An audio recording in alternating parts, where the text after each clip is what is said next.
እሺ መልካም። በመጀመሪያ አባትሽን አላህ ይዘንለት፣ አላህ ከቀብር ቅጣት ይጠብቀው፣ ጀነተል ፊርደውስን ይወፍቀው። በመቀጠል የገደለ ይገደል የሚለው ህግ በኢስላም አለ። ነገር ግን አውቆ የገደለና በስህተት የገደለ በሚል ለሁለት ይከፈላሉ። አውቆ የገደለ ሰውና በስህተት የገደለ ሰው በአንድ ፍርድ አይደለም የሚታየው። አውቆ የገደለ ሰው ነው የገደለ ይገደል የሚለው ህግ የሚፈጸምበት። በስህተት የገደለ ሰው ግን የገደለ ይገደል የሚለው በእርሱ ላይ አይሰራም። ነገር ግን ካሳ ነው በሱ ላይ ያለበት። ለምሳሌ በስህተት የገደለ ሰው ማለት መኪና እየነዳ ያለ ሰው የገባበት ሳያስበው ገደለው። ይህን ሰው የገደለ ይገደል ተብሏልና ይገደላል አይባልም፣ በስህተት ነውና አውቆ አይደለምና። ነገር ግን መኪናውን ይዘው ሰውየው አውቆ ሆን ብሎ እሱን ለመግደል ብሎ አስቦበትና አቅዶበት ሂዶ መጥቶ ቢገድለው ይሄ ነው የገደለ ይገደል የሚባለው።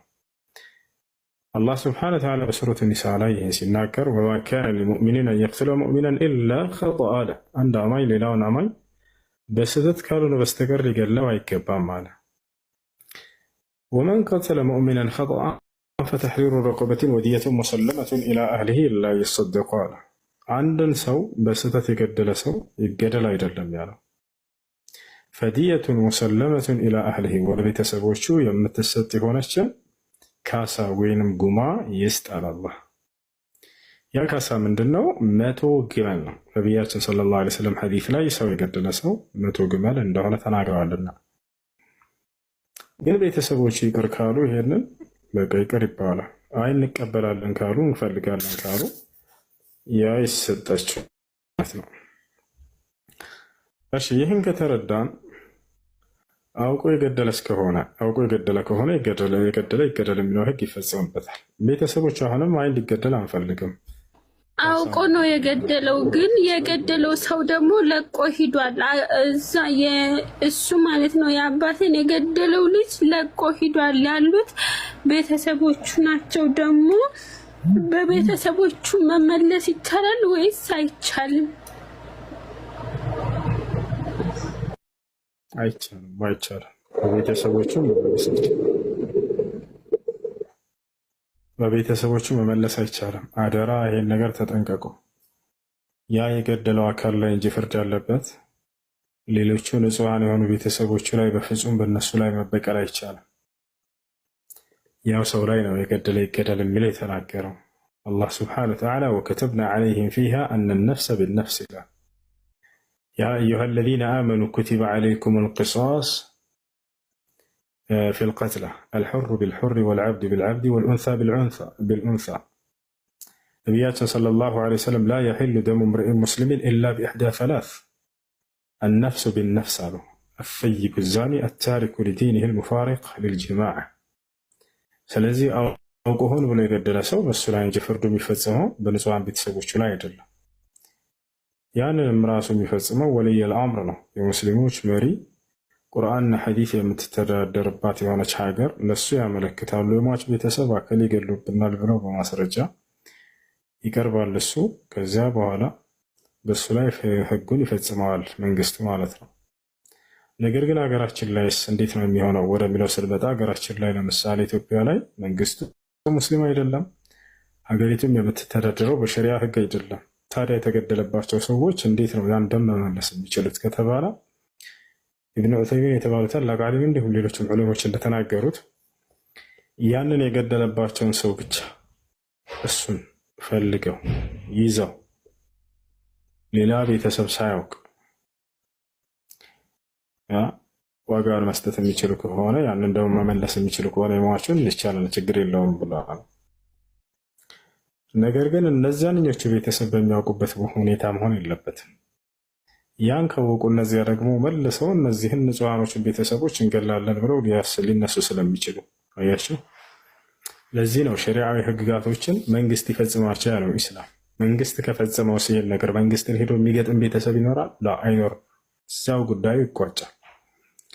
ቤተሰብ እርስ በርስ ለምሳሌ ገደለ ይገደል የሚለው ሰው ራሱ ማንኛውም ሰው ሄዶ ይፈጽም ቢባል ነገ የዛኞቹ ቤተሰቦች እነዚህ ንጹሐኖች ላይ ሊነሱ ይችላሉ። የማያልቅ ደም ይፋሰሳል። ከዚያ እነዚህ ሲገድልባቸው የእነዚህ ደግሞ ይነሱና በሌሎች ላይ እንነሳለን ይላሉ።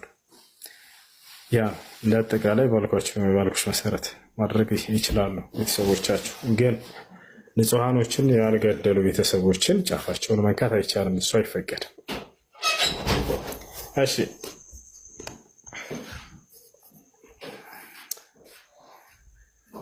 ተመካክረውበት ገዳው ብቻ ሳይሆን ቤተሰቦቹ ተመካክረውበት ነው ያስገደሉት።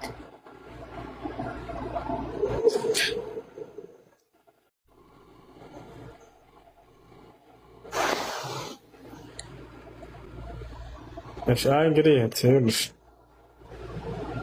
የገደለ ሰው እንጂ የሚገደለው ሌሎቹ በዛ እንደ ጥፋተኛ ይቆጠራሉ። ገዳዩ ነው የሚፈለገው፣ ገዳዩ ነው። በሱ ላይ መፈጸም ከቻላቸው ይህንን የእነሱ ቤተሰቦች በሚያውቁበት ቦታ ሁኔታ ያን እንደምትመልስ ችግር ጥያቄ ላይ ይወጣል። ሁለተኛ ጥያቄ ደግሞ እኔ ያለሁት ሰው ሀገር ነው፣ ግን እዚህ ስመጣ ኒቃብ አስወልቃኝ እንዲሁ ነው ማለት ኒቃብ ለብሻ አልሰራም፣ ግን ወንዶች አሉ። ይሄስ እንዴት ይታያል?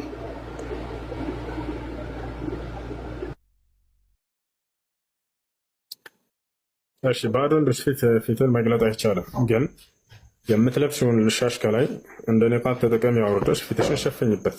በዚያ መልኩ ተጠቀሚ። የግዴታ ጥቁሩን መሆን አይጠበቅበትም። ምክንያቱም ኒቃብ ማለት ትርጉሙ ራሱ እንደሆነው እንደዛ አይቻልም ማለችኝ። ጠይቃት ነበር ግን ገና እንደገባሁኝ እንደዚህ ማድረግ አይቻልም ማለች። ሁልጊዜ ሀታ በሸርብሽም ሆነ ወይም በኒቃብሽ መሸፈን አትችይም። ምክንያቱም እዚህ ቤት 2 ዓመት ነው የምትሰሪውና 2 ዓመት ደግሞ እንደዚህ ተሸፉነሽ መስራታችን የሆነ እሷ ለራሷ የምታመጣው ልብስ አላትና ያ ደግሞ እንደ ጠረሃ እንትን ማለት አይቻልም። ዝም ብለ ራስ ላይ ነው የሚደረገው። ከዚህ ውጭ ነው መልስ አልሰጥም ማለት ተገለጡ ብዬ በፍጹም እኔ ፈትዋ አልሰጣቸውም። መሸፈን ያለባቸው ከተቻለ ሌላ ቦታ መቀየር እንጂ ተገልጣቸው እንድትሰሩ ምናምን አይፈቅድም ኢስላም። ስለዚህ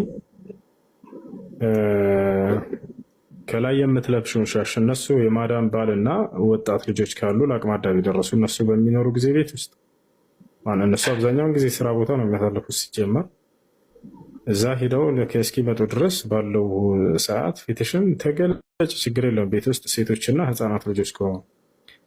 ነገር ግን የማዳም ባልና ወጣት ልጆች በሚመጡ ጊዜ የዛኔ ከላይ የለበስሽውን ሻሽ ወረድ አድርግሽ ከድናቸው አገልግያቸው። የዛኔ ትኩረት አሰጥብሽ። ግን ቀኑም ሙሉ እዛ ተሸፍነሽ ቁጭ የምትይ ከሆነ የማዳም ባል በማይኖር ሰዓት እንዲሁም የወጣቶች ልጆች በማይኖሩ ሰዓት ተሸፍነሽ የምትቆይ ከሆነ እሱ ነው እሱ ግለጭ፣ ችግር የለውም።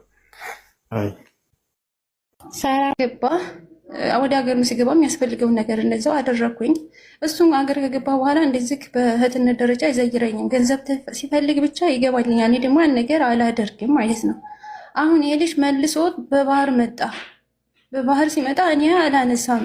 በቃ እኔም የራሴ ህይወት ያምረኛል።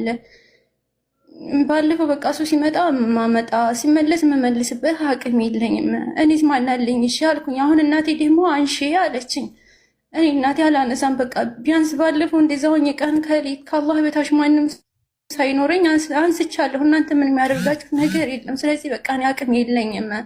ራሳችሁ በቃ ራሳችሁ ችላችሁ ገንዘቤና ንብረታችን ሸጣን እናነሳለን ካላችሁ አስነሱ እንጂ እኔ አቅም የለኝም አልኩኝ። እዚህ ጋር አሁን እናቴን ይህን በማለቴ እናቴ እኔ ቀርቧ ቢሰበር እዚህ ጋር አሁን የእናት ሐቅ መጣስ ይሆንብኛል። እንዴት ነው ያኔ? ሴት ልጅ ካላት ገንዘብ ለእናትና ለአባቷ የሚበሉት የሚጠጡት የሚለብሱት ከሌላቸው ለእነርሱ ማሟላት አለባት። ወንድም ልጅ ልክ እንዲሁም ሴት ልጅ ወንድሟን የመርዳት ግዴታ አለባት ወይ? ላይ የለባትም። ወንድ ልጅ ግን እህቱን የመርዳት ግዴታ አለበት ወይ? አዎ አለበት። ስለዚህ አንቺ ግዴታ ባልተደረገበት ነገር ላይ ወላጆችሽ ካረዳት ብለው ቢጠይቁ እዛን የባትረጂ እንደ ወንጀለኛ ትቆጠሩ። ማን ጋር ነው የሚረብሽው? ያ ነው። ለምን ወንድ ልጅ እህቱን መርዳት ግዴታ ሆነበት? ለምን ሴት ልጅ ወንድሟን መርዳት ግዴታ አልሆነባትም? ወደ የሚለው እንምጣ። ለምን አንድ ቤት አድርጊው እህት ያላን ዝንሳት ለምን? ምክንያቱም በውርስ ክፍፍል ጊዜ የአንድ ወንድ ድርሻ ለሁለት ሴቶች ይሰጥ ተብሏል አይደለ? ለምን ይመስላችኋል? ለምን ይመስላችኋል? ያን ሁለቱን ድርሻ ወስዶ ለራሱ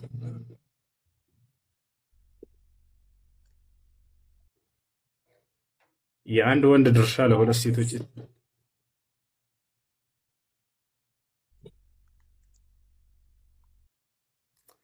የአንድ ወንድ ድርሻ ለሁለት ሴቶች ይሰጥ የተባለበት ምክንያት ለዘከር ምስሉ ሐዚል ኡንሰይን ያለው አላህ ሁለቱንም ወስዶ ሰብስቦ ለራሱ ሊያደርገው ሳይሆን አንዱን ድርሻ የራሱን ተጠቅሞ አንዱ ደግሞ የእህቱን መንከባከቢያ እንደሆነለት ዘንድ ነው።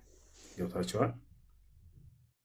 ስለዚህ በዚሁ አላህ ስብሐነሁ ወተዓላ ሁለት ድርሻ እንዲወስድ ያደረገው እህቱን ሊንከባከብበት ዘንድ እንጂ ሁለት ለወንድ ሰጥቶ ለሴቷ አንድ ብቻ ሰጥቶ ሊበድላት አይደለም። ነገር ግን ያ አንዱ ለእህቱ ልክ እንደ ዋስትና ነው። በቃ ምንም ነገር ብትሆን እርሷን የማገዝና የመርዳት ግዴታ ስላለበት ነው። ወንድም ከአባቷ በኋላ እንደ አባት ሆኖ እንዲንከባከባት አላህ ኃላፊነትና ስለጣለበት ነው። ገብቶሻል? ስለዚህ ወንድ ልጅ እህቱን የመርዳት ግዴታ አለበት አሉ ኢማሙ አሕመድ። ሴት ልጅ ግን ወንድሟን የመርዳት ግዴታ የለባት። በክፍፍልም ጊዜ አንድ ብቻ እንጂ አንድ እንድትወስድ ያደረገው እርሱን የመረዳት ግዴታ ስለሌለባት። እንደ አጠቃላይ በዚህ ነገር ላይ አንቺ አትወቀሽም። ከቻልሽ እርጅው፣ አይ ካልቻልሽ ደግሞ ግዴታ የለብሽም። ያ ነው ከኢስላም አንጻር። ግን እኔ የምላችሁ ነገር ወንድምሽ ነው፣ አንድ ወንድምሽ ነው፣ ማንም የለው። ይህ ልጅ ብዙ ገንዘብ አስወጥቶሻል፣ ማንም የለው። ከዚህ በኋላ ወንድምሽን ከምታጨው የመላይ በጣም ከባድ ነው ለወንዶችም ለሴቶችም። ያን ሁሉ አደጋ ከሚያስተናግዱና ብትወስዷቸው የተሻለ ነው። መጀመሪያ እንዳይመጡ ማድረግ። ከመጡ ግን በቃ ስጋዎቻቸው ናቸው፣ ወንድሞቻቸው ናቸው። ሌላ ማንም አይኖራቸውም። እንደምንም ብላችሁ አግዟቸው፣ እርዷቸው ካላችሁ ገንዘቡ። ከዚያ በኋላ ከዚያ ጭንቅ ከወጡ በኋላ ምናልባት እያገናዘበ ሲመጣ ይሄ ልጅ ያን ሁሉ የከፈልሽለትን መስዋዕት ሊከስሽ ይችላል። ከአላህ ዘንድም ታገኘዋለሽ። አይ ነው።